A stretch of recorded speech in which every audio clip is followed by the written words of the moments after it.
자식은 없는데 재산은 있다. 이렇게 얘기하는 이제 사람들이 있습니다. 그리고 자신들의 이제 사후에 자기가 가지고 있는 재산은 어떻게 되는 거지? 이에 대한 관심, 이에 대한 고민, 생각을 하는 사람들도 있습니다. 예를 들어서 이런 거죠. 자신이 자식이 없어요. 근데 나이가 들었어요. 자신의 조카가 자신을 잘 챙겨줘요. 혹은 자신의 뭐 가족들 누군가가 있을 거 아니에요. 형님도 있고 동생도 있고 아니면 누나도 있고 뭐 언니도 있을 거고 여러 가지의 이제 가족들이 있을 텐데, 저는 개인적으로 생각할 때 혼자인 사람들이 1인 가구가 만약에 이제 세상을 떠나게 되면 그의 재산은 철저히 자신의 또 다른 가족에게 넘어가게끔 해야 된다고 생각합니다. 뭐 어설프게 뭐 사회단체들이 그 좋은 일 하는데 쓰겠다라고 하니까 사회단체 기부하세요. 아니면 국고에 한수되게끔 하세요. 이런 건 되게 나쁘다라고 생각합니다. 왜냐? 그런 일들이 많아지면 그런 사회단체나 그런 이제 뭡니까? 사람들이 악의를 가지고 사람들을 되게 이제 유혹하고 현혹시켜서 그들의 이제 돈들을 갈취하는 일들이 생길 거라고 저는 이제 보는 겁니다. 철저하게 사람들은 있잖아요. 각자 자신의 노력으로, 자신의 정성으로 번 돈들이 있다라는 겁니다. 근데 그 번 돈들, 그 삶의 증거들, 이런 것들을 악용해 먹으려고 하는 나쁜 놈들이 많다라고 봅니다. 이제 앞으로 이제 한국이라고 하는 나라도 경제적으로 되게 이제 궁핍해지고 어려워지면 젊은 20대와 40대 중후반이 결혼하는 이제 연령 차이가 많이 나는 이제 결혼도 많아진다라고 하고, 또한 이제 1인 가구들, 독거 노인들을 대상으로 해서 되게 도시락도 갖다 주고 말동무도 데워주고 되게 이제 친절하게 대해서 자식들보다 더 고맙다, 더 신경 써준다, 뭐 이러면서 사람의 마음을 사서 그 사람의 마음을 산 다음 나중에 기부하라고, 좋은 일에 쓴다고. 당신들이 기부를 해야 당신들처럼 되게 혼자 살았던 1인 이제 가구로 지내는 되게 독거 노인들이 도움을 받는다, 이러면서 재산을 다 이렇게 자기에게로 이렇게 주게 하라, 뭐 이런 식으로 미리 서명받고 이런 법적인 이게 장치를 취하는 그런 일들도 아마 생겨날 것 같습니다. 그래서 나이가 많든 적든 저는 이제 감히 말씀드리고 싶은 이야기는, 자기에게 밝고 환하게 미소 짓고 오는 사람들은 전부 다 사기꾼들이다라고 생각해야 된다라는 겁니다. 너무 과한 얘기다, 너무 말도 안 된다 라고 말하는 사람도 있겠지만, 정말 그래야 될 정도로 지금의 시대는 살벌하다라는 거죠. 사람들이 나이 많은 사람들에게도 되게 인상이 좋다, 되게 곱게 늙으셨다, 되게 잘생기셨다, 젊었을 때 미녀였을 것 같다, 미남이었을 것 같다, 온갖 사탕발림의 이야기도 하고요.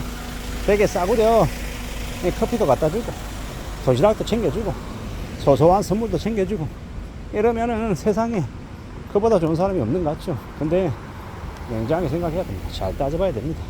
뭐냐, 가만히 있는 나에게 친절을 베푸는 사람들에 대해서는 의심해야 된다는 겁니다. 제가 여러 차례 말씀을 드리지만, 가만히 있는 나에게는요 되게 인상 쓰면서 얘기하고 나에게 무례하게 얘기하고 짜증내고 이러는 사람들이 지극히 평범한 사람들입니다. 보통의 사람들이다라는 겁니다. 그렇게 나를 대하는 사람들을 어쩌면 이제 자연스럽게 받아들이는 게 제일 좋다라는 겁니다. 물론요, 살다 보면 인상 쓰고 짜증내면 싫죠. 근데 그게 평범한 사람들이고, 괜히 나에게 밝은 미소로 깍듯이 대한다, 인사를 너무 잘한다, 그러면 기분이 좋죠. 저 친구는 되게 인사성이 밝은가 봐, 나에게 되게 잘해주네, 고맙네, 나한테 그래도 뭐라도 하나 챙겨주고 참 신경 쓰더라, 이러는데 그게 어쩌면 나이 든 사람들에게는요 독약일 수 있다라는 겁니다. 가만히 있는데 나에게 친절하게 잘해주는 그런 이제 귀인들이 어딨냐라는 겁니다. 그런 귀인들 잘 없다라고 생각하면 맞고요. 언제든 우리가 살아가는 인생에서 내 등골 빼먹고 나를 이용해 먹으려고 하는 사람들이 도처에다 깔려있다고 생각하면 맞습니다. 나이가 들다 보면, 살아가다 보면 점점 더 겁납니다. 두렵습니다. 왜 겁나고 두렵습니까? 세상이 만만하지 않다라는 걸 알아가기 때문인 거죠. 어떻게 살아가야 되나, 어떤 삶을 추구해야 되나라는 염려도 많이 생깁니다. 근데 그 염려가 많이 생기는 이유는 내가 조금씩 그래도 이 험난한 세상을 파악해가는 중이다라는 겁니다. 세상이 어떻게 흘러가는지를 알아가기 때문에 그런 두려움, 그런 공포감이 생기는 겁니다. 그게 나를 지켜주는 좋은 감정이다라고 저는 보는 거고요. 우리가 살아가는 지금의 시대, 앞으로를 살아가면서 좀 더 경계심을 가져야, 그래야 안전하게 살아갈 수 있다고 봅니다. 안전하게 살아야 되지 않겠습니까? 남들이 다 부자 되게 해준다 그러고 잘 먹고 잘 살게 해준다 그러고 럭셔리하게 살게 해준다라고 떠들어 대는데 과연 그게 맞는 얘기일까요? 아닐 거라고 생각합니다. 살아가는 지금의 시대, 지금의 삶을 지내면서 우리는 조금 더 냉정함을 가져야 됩니다. 두려워해야 되고 염려해야 되고 공부심을 가져야 되고 의심해야 된다라고 봅니다. 그렇게 살아가는 게 우리의 삶을 지키는 길이다라고 말하고 싶은 거죠. 세상 사는 건 냉혹하고 무자비합니다. 잔인하다라는 겁니다. 그걸 잊어버리면 자꾸 착각하게 되는 거죠.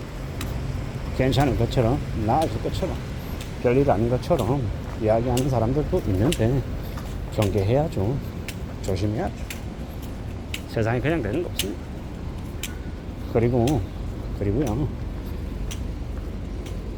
재산을 탐하는 사람들이 생각보다 많다라는 거. 겉으로 보일 때는 다 괜찮아 보이고 착해 보이고 별거 아닌 것 같지만 그렇지 않다라는 겁니다. 나에게 다가와서 나에게 잘해주는 사람은 뭔가 나름의 목적이 있다, 이유가 있다라는 거. 그걸 생각하며 지내야 되겠습니다. 참으로 두려워하고 참으로 염려하고 참으로 의심하는 것들이 많아야, 그래야 삶을 지켜낸다라는 겁니다. 분수시키는 건 당연한 거고요. 남의 말을 함부로 믿어서도 안 되고 의심해야 되고 따져봐야 되는 거예요. 어떻게든 살 공의를, 살 길을 마련하려고 안간힘을 써야 된다라고 생각합니다. 참으로 힘겹고 참으로 두렵고 참으로 겁나는 일들이 가득한 게 지금 세상입니다. 그걸 잘 모르는 사람들이, 그걸 잊어버리는 사람들이 이제 화를 겪는 거죠. 충격 속에 사는 겁니다.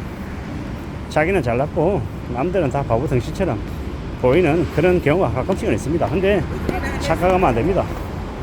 내가 뭘 하고 있는지, 어떤 일을 하는지 사람들이 다 알고 있다라는 거. 함부로 나대고 함부로 우습게 생각하지 말자라는 겁니다. 내가 생각하는 나의 삶을 너무 만만하게 생각하면 그게 우리에게 불행이 된다라고 말하고 싶습니다. 정신 바짝 차리고 살아가고 좀 냉정해지자. 그리고 나의 재산을 노리는 이들이 너무도 많다라는 거야. 그거를 잊지 말자라는 겁니다. 참 많은 생각들이 들었습니다. 어떻게 살아가야 될지, 어떻게 지내는 게 필요할지에 대해서 좀 곰곰이 생각하고 따져볼 필요가 있는 것 같습니다. 안전하게 살아가는 걸 최우선의 과제로 생각해야 되겠습니다. 이상입니다.